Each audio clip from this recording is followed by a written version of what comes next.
Welcome to grey matter enhancer. Mahasweta Devi অনুবাদিত ভারতের লোককথা বইটি থেকে আজকে যে গল্পটি পড়ব সেই গল্পটি একটি তেলেগু লোককথা।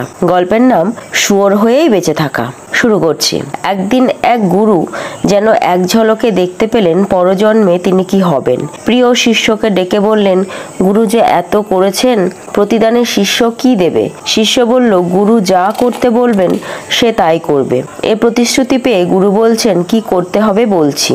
শীঘ্রই আমি মরবো, এখনই জানলাম।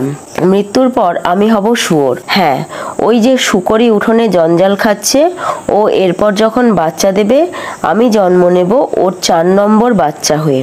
কপালে একাট চিহ্ন দেখেই চিনবে আমাকে।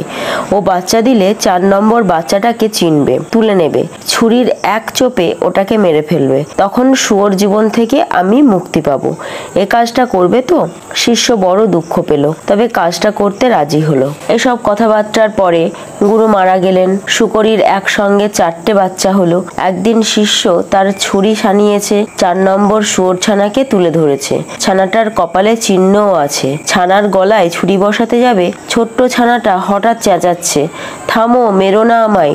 শুয়োরকে মানুষের গলায় কথা কইতে শুনে শিষ্য হতভম্ব। ছানাটা বলছে, মেরো না, শুয়োর হয়েই বেঁচে থাকবো। যখন আমাকে মারতে বলেছিলাম তখন তো জানতাম না শুয়োরের জীবন কেমন হয়, দেখছি দিব্যি জীবন, খাসা। আজকের গল্প এটুকুই, আবার দেখা হবে পরের ভিডিওতে।